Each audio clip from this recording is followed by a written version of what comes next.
Everyone, welcome to my YouTube channel. इस video में हम डिस्कस करेंगे line element, surface area element and volume element in different coordinate systems. In the previous lectures we have discussed about the introduction of all the coordinate systems, then velocity and acceleration in all the coordinate systems. और यहाँ पे हम जो last इसका topic है आपके mechanics का first chapter का, line element, surface area element और वॉल्यूम एलिमेंट फाइंड करेंगे इन ऑल द कोऑर्डिनेट सिस्टम्स। और इसके बिना ये जो टॉपिक है, सेम टॉपिक आप इलेक्ट्रोडायनामिक्स में करते हो एमएससी क्लास में जाके। So if you are studying electrodynamics in MSc class then also this topic is useful for you. और इसको हम इस तरीके से करेंगे, रिलेट करके सारे कोऑर्डिनेट सिस्टम को आप आपस में रिलेट करके करेंगे कि आपको याद हो जाएगा परमानेंटली ये चीज़, ठीक है। So we start from the first coordinate system. So first is Cartesian coordinate system. Second हम करेंगे पोलर कोऑर्डिनेट सिस्टम। इस कोऑर्डिनेट सिस्टम के अंदर तीनों एलिमेंट डिस्कस करेंगे। Then spherical polar and in last we will discuss about the cylindrical coordinates. And उसके बाद हम इस सारे जो लेक्चर को कंपाइल करेंगे और सारे सिस्टम में रिलेट करेंगे सारे एलिमेंट्स आपस में। तो we start from the first system that is Cartesian coordinate system. So in Cartesian coordinate system we take x, y, z axis. These three axes are mutually perpendicular and we have considered the right handed Cartesian coordinate system, ठीक है, क्योंकि x से y अगर anti clockwise आएंगे z axis is represented by the thumb of the right hand, ठीक है, तो इसलिए इसको राइट हैंडेड कोऑर्डिनेट सिस्टम बोलते हैं। तो इस कोऑर्डिनेट सिस्टम के केस में firstly we will find the length और लाइन एलिमेंट। देखो यहाँ पे क्या करना है, हम एक पॉइंट कंसीडर कर लेते हैं P in the x y z coordinate system in the 3 dimensional space. और यहाँ पे इस पॉइंट के जो डिफरेंट कोऑर्डिनेट्स हैं, let us say x y z are the coordinates of this point and we join this point with the origin and r vector is the position vector of the point. और अगर ये x y Z जो है वो कैसे आप represent करोगे, this is the x value, ठीक है, ये एक्स वैल्यू है, this is the y value, और जो परपेंडिकुलर है, ठीक है, ये हाइट जो है, दिस इज़ जेड वैल्यू। तो आपके पास जो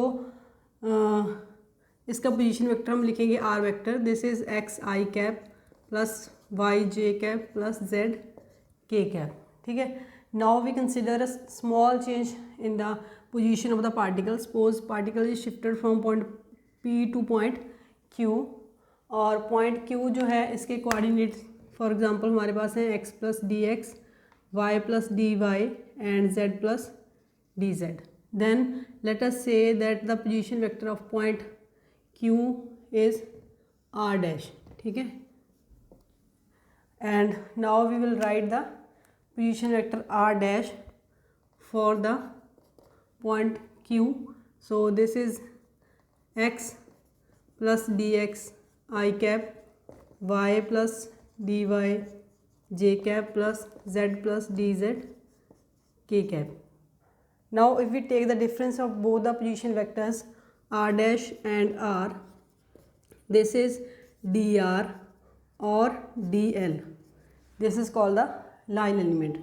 तो माइनस करेंगे तो क्या आएगा, डी एक्स आई कैप प्लस डी वाई जे कैप प्लस डी जेड के cap. So this is the line element, ठीक है।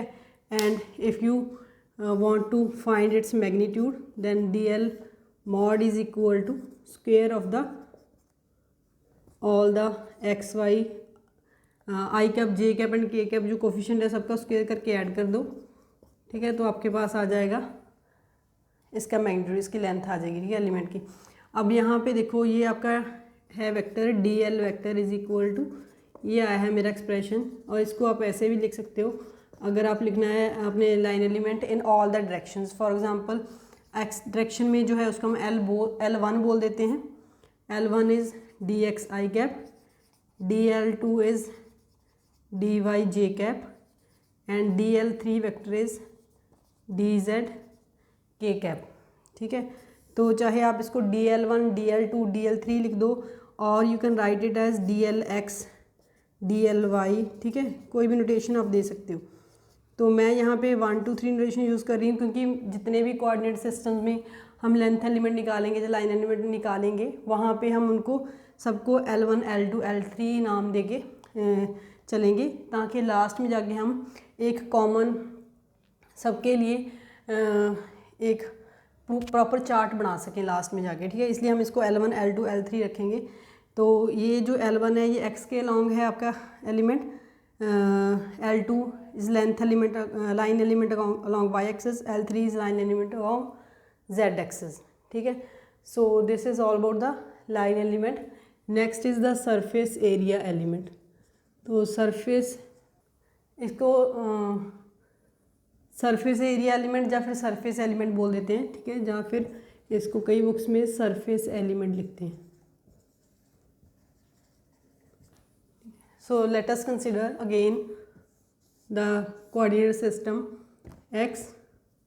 y, x and z. So in this case क्या करना है, हमें सरफेस एरिया लेना है। तो सरफेस एरिया क्या करना है, एक्स एक्सिस के केस में जो इसके परपेंडिकुलर, एक्स एक्सिस के परपेंडिकुलर सरफेस एरिया होगा, उसको हम ऐसे रिप्रेजेंट कर देते हैं। ठीक है, this is a plane parallel to YZ plane, and जो इसका सरफेस एरिया एलिमेंट होगा that is perpendicular to this plane. ठीक है, सो इस प्लेन में ये जो लाइन है दिस इज DY, एंड ये Z एक्सिस के अलॉन्ग है, so this is DZ, and जो सरफेस एरिया एलिमेंट होगा उसकी डायरेक्शन क्या होगी, इसके परपेंडिकुलर, इस स्मॉल प्लेन के perpendicular, means along the x axis की डायरेक्शन होगी। सो जो आपका सरफेस एरिया एलिमेंट है, सपोज DS1 है। ठीक है, एक्स एक्सिस के अलॉन्ग हम DS1 लेते हैं, यहाँ पे 1 सबस्क्रिप्ट लिखेंगे, जैसे यहाँ पे DL1 लिखा था। ठीक है, तो DS1 it is the cross product of the length elements along Y and Z axis. So इसको DL2 क्रॉस DL3 आ जाएगा। ठीक है, और DL2 जो है आपका Y के अलॉन्ग जो लेंथ है अभी हमने करी है, DL2 is DY J cap cross this is DZ K cap. So DS1 is equal to DY DZ J cap cross K cap, cross product होगी। और क्रॉस प्रोडक्ट में आप क्या करते हो, अगर ये आपका I कैप है, this is J cap and this is K cap. ठीक है, सो इसमें I क्रॉस J K आ जाता है, J cross K I and K cross I J। ठीक है, सो J क्रॉस K क्या आ गया आपका I। So DS1 is DY DZ I cap, this is the surface area element. ठीक है, परपेंडिकुलर टू YZ प्लेन। अब अगर यहाँ पे हम प्लेन कंसिडर करते हैं, Y एक्सिस के अलॉन्ग अगर सरफेस एरिया एलिमेंट निकालना है, तो यहाँ पे हम प्लेन कंसिडर करेंगे perpendicular to Y axis, means a plane parallel to XZ plane. तो यहाँ पे ये वाली जो लेंथ है दिस इज DX, एंड ये जो लेंथ है perpendicular this is DZ, and this is the direction of the surface element. ठीक है, तो यहाँ पे जो सरफेस एलिमेंट लिखना है DS2। ठीक है, DS2 is DL3 cross DL1। ठीक है, यहाँ पे 2 था उसको 3 कर दो, और 3 है उसको 1 कर दो, और इन दोनों की क्रॉस प्रोडक्ट होगी। DL3 is DZ K cap cross DX I cap. So this is DZ DX K cross I। K cross I cap is J cap, so it is DX DZ J cap. Area element DS2। Next area element DS3, this is DL3 है, इसको 1 कर दो, cross DL2। So this is equal to DX I cap cross DY J cap, और DX DY I cross J। This area element is equal to dx dy k cap. ठीक है जी। So this is the third area element. और इस area element को अपने draw कैसे करना है? This area element ds3 is a area, small area perpendicular to z axis and along the and parallel to the xy plane. ठीक है, suppose this is a small area and यहाँ पे ये dx है length and ये वाली length जो है dy है, और ये आपका एरिया एलिमेंट का डायरेक्शन होगा along the z axis.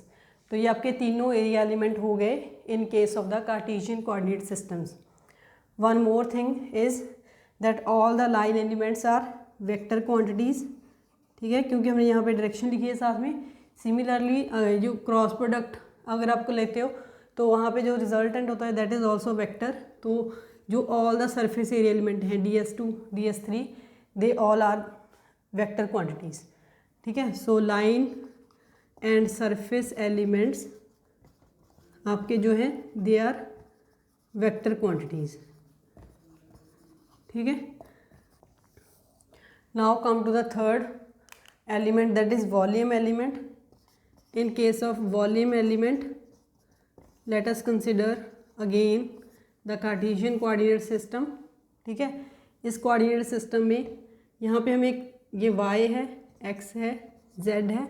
Volume element निकालने के लिए एक स्मॉल वॉल्यूम कंसिडर करेंगे, और ये जो वॉल्यूम है इसकी जो तीनों लेंथ्स हैं along y axis this is dy, this is along x axis dx and this is along z axis dz। So volume element का जो फॉर्मूला है dv is equal to dl1 dot dl2 cross dl3। ठीक है, so this is a scalar product of the lengths. तो अब इनकी value substitute कर दो। This is dx i cap dot dy j cap cross dz k cap. So यहाँ पे आपका आ गया dx i cap dot dy dz j cross k and j cross k आपका क्या हो गया i cap. So i cap dx dy dz ये i कैप है और ये डॉट प्रोडक्ट है डॉट, और ये आ गया i cap dot i cap is 1। सो आपका जो वॉल्यूम एलिमेंट आ जाएगा dv is dx dy dz। So this is the volume element and volume element is a scalar quantity. ठीक है, तो जैसे हमने कार्टेशियन के केस में नाम दिए हैं लेंथ एलिमेंट्स को L1 L2 L3 और सरफेस एरिया एलिमेंट को ds1 ds2 ds3, ऐसे ही हम बाकी जो तीनों कोऑर्डिनेट सिस्टम डिस्कस करेंगे वहाँ पे भी हम उनको ऐसे ही नाम देंगे। ठीक है, so this is all about the Cartesian coordinate system. Next is polar coordinate system. In case of polar coordinates we know that we have two polar coordinates, one is r and second is theta. This is the particle at point P, then this is called radial component and this theta। ठीक है, ये इसका angular component हो गया। सो r and theta आपके दोनों coordinates हैं जो आपके पोलर कोऑर्डिनेट्स हैं। तो एक चीज़ तो क्लियर है, क्योंकि यहाँ पे सिर्फ दो एक्सेस ले रहे हैं हम, टू डिमेंशनल सिस्टम है, तो यहाँ पे सिर्फ लाइन एलिमेंट और सरफेस एरिया एलिमेंट आएगा, वॉल्यूम एलिमेंट नहीं आएगा। और यहाँ पे जो आपका r है it ranges from 0 to infinity, and जो आपका थीटा है यहाँ से स्टार्ट होता है and it takes value from 0 to 2 pi. So theta is 0 to 2 pi. This is the range of r and theta coordinates. Now first thing is we will find the length element. अब जो line element है, जो length element है, उसके case में कैसे करना है? जो आर रेडियल वेक्टर है इसकी डायरेक्शन क्या है? इसकी डायरेक्शन होगी ये वाली। ठीक है, this is the unit vector E r cap. इसमें आप इसको यूनिट वेक्टर को ई आर कैप बोल देते हो, जो हमने प्रीवियस लेक्चर में इसको बोला है ई आर कैप। और थीटा जो है, थीटा की डायरेक्शन क्या होगी? थीटा ऐसे इंक्रीज करेगा एंटी क्लॉकवाइज, तो ये थीटा की डायरेक्शन होगी e theta cap. So both e r cap and e theta cap they are perpendicular to each other. ठीक है, बोथ आर परपेंडिकुलर। और जो आर के केस में रेडियल आपका कंपोनेंट है जो इसमें इंक्रीमेंट हो रहा है, suppose that increment is d are, ठीक है।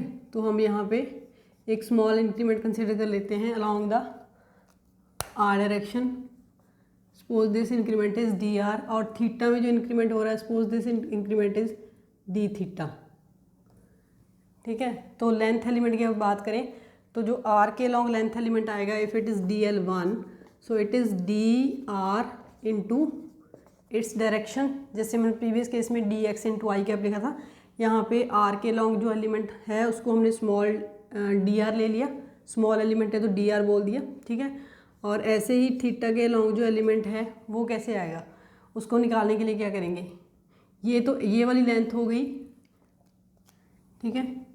ये वाली आपकी लेंथ जो है जो इसमें इंक्रीमेंट हुआ, दिस इज़ डी आर, और अगर ये आर है पूरी लेंथ, ठीक है, ये लेंथ आर है और थीटा में ये वाला इंक्रीमेंट हुआ, अगर थीटा यहाँ पे था, यहाँ पे आके डी थीटा इंक्रीज हो गया तो इतना डिस्टेंस कवर करा।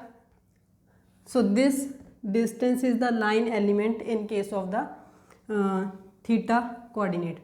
तो ये लाइन एलिमेंट क्या आएगा, आप कैसे निकालोगे, देखो ये आप ऐसे सोच के चलोगे, ये सर्कल है, ये सेंटर है सर्कल का, और ये आर्क है, ठीक है, ये इतनी जो लेंथ है दिस इज़ आर्क। सो अगर मैं इसको अलग से बना के बताऊँ आपको, सो this is angle D theta and this arc, इसकी आपने लेंथ निकालनी है, रेडियस इसका आर है, तो आपको पता है theta is equal to arc upon radius होता है सर्कल के केस में, और थीटा हमारा है डी थीटा, आर्क हमें निकालनी है, ये वाली लेंथ कितनी है, और ये रेडियस हो गया आर, तो आपकी आर्क की लेंथ हो गई आर डी थीटा, ठीक है। सो ये जो लेंथ या लाइन एलिमेंट है along the theta coordinate, that is R D theta into direction of theta E theta cap. So ये आपके दोनों लाइन एलिमेंट हो गए in case of the polar coordinates. अगर आपने सरफेस एलिमेंट निकालना है तो सरफेस एलिमेंट निकालने के लिए क्या करना है, सो surface element in this case is, अब सरफेस एलिमेंट निकालने के लिए आपने ले लेना है angle theta and this is the small increment D theta. तो जब सरफेस एलिमेंट निकालना है दोनों में इंक्रीमेंट लेना है, आर में एंड थीटा में। आर में इंक्रीमेंट है डी आर और थीटा में इंक्रीमेंट ये वाला हो गया। तो ये जो एलिमेंट है this is called the surface element in case of polar coordinate, और इस एलिमेंट में ये वाली जो लेंथ है this is R D theta, अभी हमने निकाली है। तो इसका जो एरिया होगा इस छोटी सी रेक्टेंगल का, तो इस रेक्टेंगल का जो एरिया होगा that is called the surface area element, और इसकी जो डायरेक्शन होगी, इसकी डायरेक्शन होगी जो थर्ड एक्सिस होगा, third axis means Z axis. अगर ये एक्स और वाई एक्सिस है तो डायरेक्शन जेड एक्सिस के अलॉन्ग होनी चाहिए। तो इसलिए यहाँ पे हम लिख देते हैं कि जो सरफेस एलिमेंट है डी एस, क्योंकि एक ही सरफेस एलिमेंट आएगा तो इसलिए 1 2 3 लिखने की ज़रूरत नहीं है। So this is the dot product of d l and d l two, दोनों लाइन एलिमेंट आ गए, d r e r cap cross